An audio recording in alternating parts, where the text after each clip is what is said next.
Queridos e queridas, companheiros de caminhada de discipulado, é, é uma caminhada árdua, mas é o que Deus quer para nós, que nós nos tornemos parecidos com Jesus, que temos o caráter de Jesus. E hoje o nosso vídeo é sobre as páginas 41 até 48, né, o capítulo 4 do nosso livro, A Formação de um Discípulo. E como nós vimos no último vídeo, há 4 princípios básicos, 4 testes básicos para saber se alguém é discípulo: obediência, submissão, amor e perdão, né? E hoje nós vamos começar com o primeiro deles, obediência. Se você quer saber se você é um discípulo, você tem que se perguntar se você obedece a Jesus. Mas obedecer a Jesus, obedecer a Deus, não é tão simples como nós achamos que é. Primeiro, a gente obedece a Deus, obviamente, porque Deus é soberano. Já cantamos, já lemos, já falamos, enfim. O nosso Deus é o Criador dos céus e da terra, e Ele é soberano sobre o céu, sobre a terra. Portanto, se Ele é soberano sobre o universo, se Ele é soberano sobre o mundo, Ele é soberano sobre mim e é soberano sobre você. Mas também obedecer a Deus, obedecer a Jesus, é um sinal de que de fato amamos a Ele. Jesus disse: se vocês me amam, obedecerão os meus mandamentos. Quer dizer, a gente fala, eu quero amar a Deus, eu quero amar a Jesus, é tão bom esse sentimento de amor. Bom, o amor nos leva à obediência, ou a prova de que verdadeiramente amamos a Deus, amamos a Jesus, é que obedecemos a Deus e obedecemos a Jesus. A nossa conversão é uma resposta de obediência a Deus, quer dizer, Ele faz a obra da salvação e nós nos convertemos obedecendo a Ele, obedecendo o chamado dele. O nosso batismo também é obediência. No batismo a gente simboliza a nossa morte do eu, a nossa morte para o velho homem, a nossa morte para o pecado e o nosso nascimento para uma vida nova com Deus, que é uma vida de obediência. A vida cristã é obediência. O autor do livro vai dar um exemplo do exército, né? Os militares, de um modo geral, eles têm esse grande exemplo de obediência. Os militares são obedientes aos seus superiores, né? Então, o soldado obedece ao sargento, o sargento obedece ao comandante, o comandante obedece ao general e o general obedece ao presidente, que é o chefe supremo das Forças Armadas de cada país. E é uma hierarquia e é uma obediência, porque se o soldado desobedecer o soldado, no fundo ele está desobedecendo o presidente, né?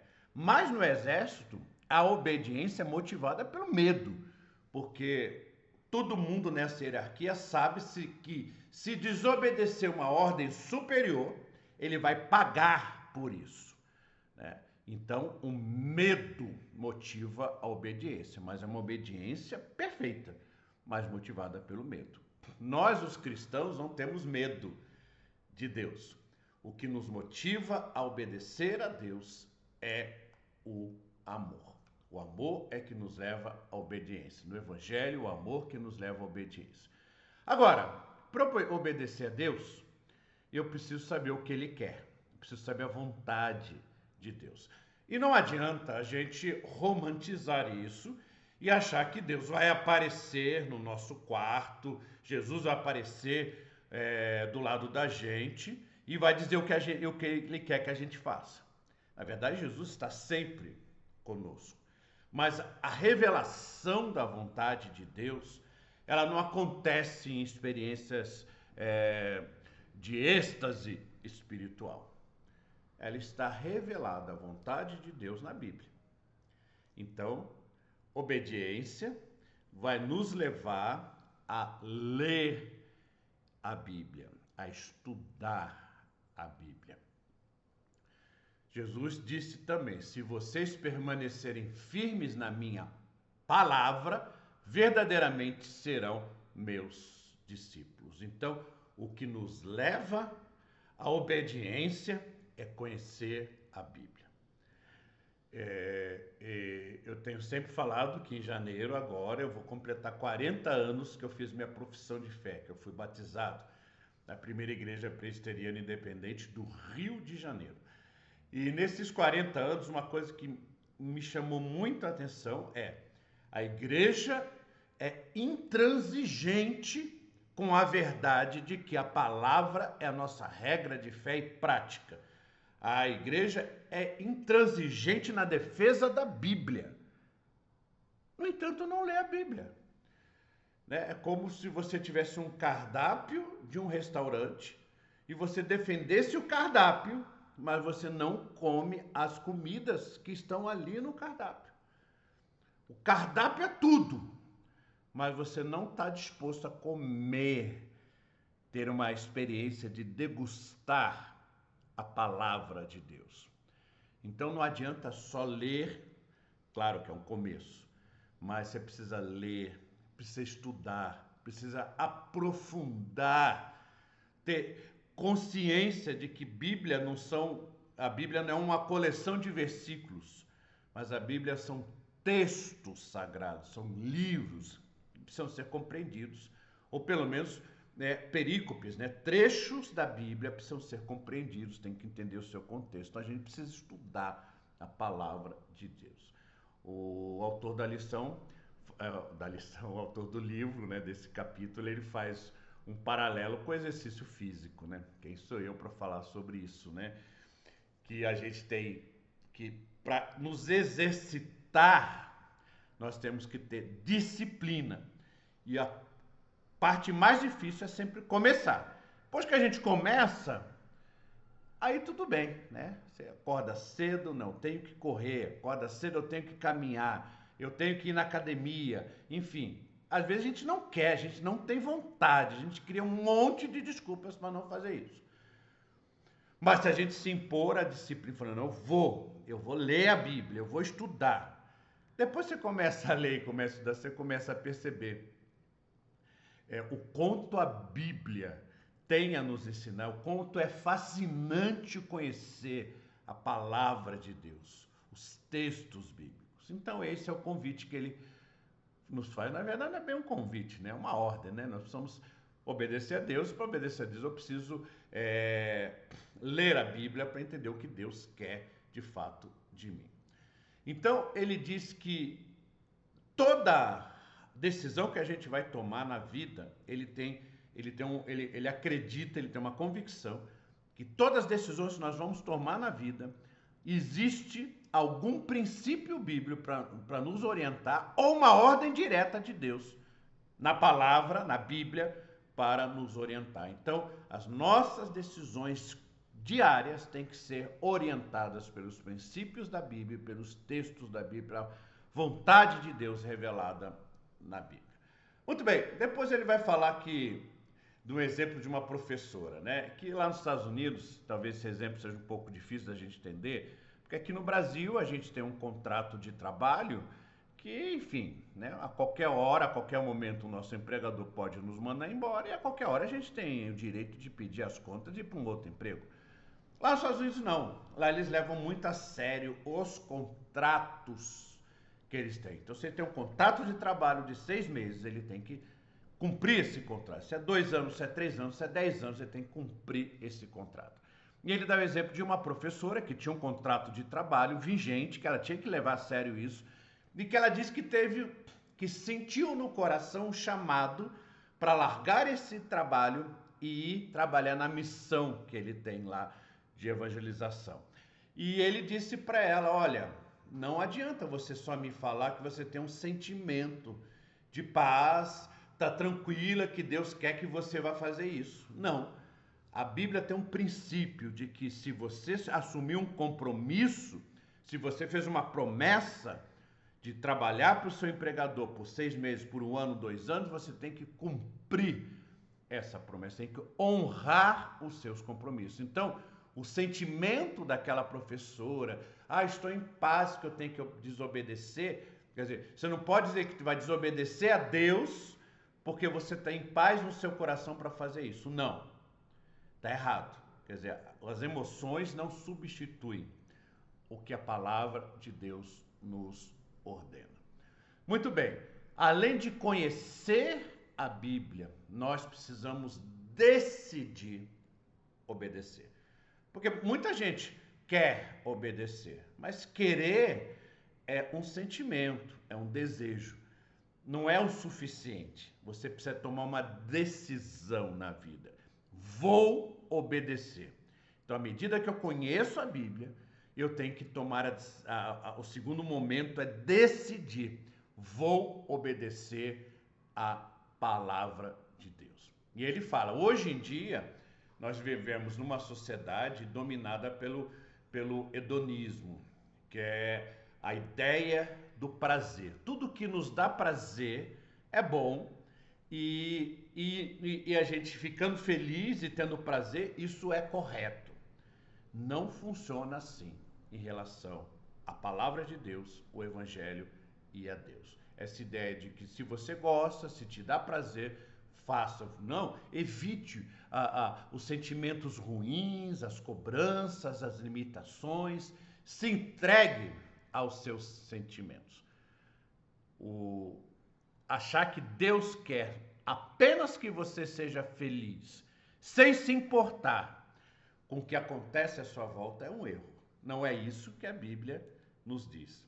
O que Deus quer é que nós vivamos uma vida para a glória de Deus, nos tornando parecidos com Jesus, né? E dentro disso, obedecer a palavra de Deus é essencial. Mas Deus não quer que você... Claro que Ele quer que você seja feliz, mas Ele sabe que a sua felicidade, a minha felicidade, não está em fazer tudo que a gente quer, tudo que a gente acha que é gostoso, que nos dá prazer. Nossa felicidade está em fazer a vontade de Deus. Quanto mais você faz a vontade de Deus, mais você se realiza, né? Mais as pessoas podem dizer, olha, ali vai um discípulo de Jesus. Essa é a maior alvo supremo para a vida de a gente, é ser verdadeiramente discípulos de Jesus. E isso é o que deve nos trazer o verdadeiro contentamento, a felicidade e a alegria de servir ao nosso Deus que tudo fez por nós. Então, se houver um conflito entre o seu sentimento e a palavra de Deus, você não pode decidir pelos seus sentimentos, por aquilo que te faz bem ou como você se sente melhor. Você tem que obedecer a palavra de Deus. Isso significa, muitas vezes, contrariar os seus sentimentos. Aliás, não é isso que é o morrer para si mesmo? O negar a si mesmo não é justamente isso? A gente não viver de acordo com a nossa vontade, com nossos desejos, porque a nossa vontade, o nosso desejo nos leva para o pecado, para o buraco, para o inferno. Nós então abrimos mão disso, morremos para isso, para poder viver para a vontade de Deus. De onde encontramos a vontade de Deus? Na Bíblia. E o que a gente faz quando encontra a vontade de Deus? Não espera um sentimento de, vou fazer. Não, decide fazer a vontade de Deus. Ele disse que hoje em dia as pessoas vivem um método mergulhe e pule em relação à Bíblia. Você mergulha nas promessas de Deus, nas bênçãos que Deus promete, e você pula as ordens de Deus, pula tudo aquilo que lhe é constrangedor. É tipo caixinha de promessas, só pega ali os versículos. Deus vai me abençoar, os anjos vão me proteger, Deus está comigo, tudo posso naquele que me fortalece, mas na hora de obedecer, você pula as ordens de Deus. Não é assim que funciona. Ele nos conta mais um exemplo, ele gosta muito de dar exemplo, de que quando ele começou a missão dele lá naquele bairro pobre, em Los Angeles, é o bairro de Watts, ele achou que se ele conseguisse convencer racionalmente, com seus argumentos, as pessoas das verdades da Bíblia, o nascimento virginal de Jesus, que Deus controla o mundo, apesar de tantas coisas ruins que acontecem no mundo, enfim, várias discussões que a gente muitas vezes se envolve com as pessoas de fora da igreja e a gente tenta convencê-las usando os nossos argumentos. Não, a Bíblia é a palavra de Deus, a Bíblia é verdade e tal, e a gente entra nessas discussões. Aí ele se lembrou que a Bíblia diz: evite, porém, controvérsias tolas, genealogias, discussões e contendas a respeito da lei, porque estas coisas são inúteis e sem valor. Está lá em Tito, capítulo 3, verso 9. Ele se lembrou desse versículo. Aliás, ele disse que eu já conhecia esse versículo, mas ele não queria aplicá-lo. Aí ele passou a aplicar esse versículo. Não discutia mais nada sobre a fé. Ele passou a orar pelos jovens lá da rua, da comunidade, passou a ajudá-los quando eles precisavam de alguém, a demonstrar o amor, demonstrar carinho, e a partir daí, né, quando surgia alguma oportunidade, ele falava do amor de Deus, e aí o Espírito fez a obra. 4 deles se converteram e começaram a seguir a Jesus. Então ele parou de argumentar, parou de defender a Bíblia, resolveu apenas viver a Bíblia, proclamar a Bíblia com a vida dele, viver o Evangelho, viver o caráter de Jesus. É isso que vai transformar a vida das pessoas. A gente não vai convencer as pessoas racionalmente de que elas estão erradas e que precisam aceitar Jesus. Nós precisamos viver o Evangelho, viver o amor, acolher.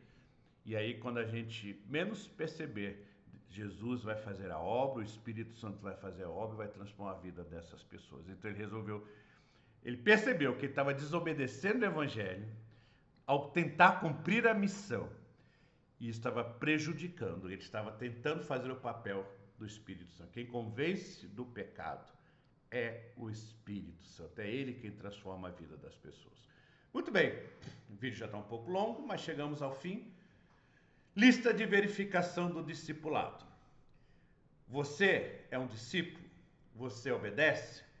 Então você tem que responder a 2 perguntas. Você está estudando fielmente a palavra de Deus?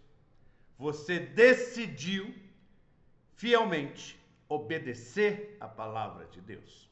Se a resposta for sim para essas 2 perguntas, você passou nessa primeira exigência do discipulado, que é a obediência.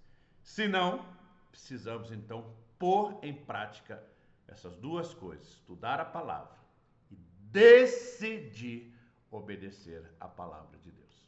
Amém?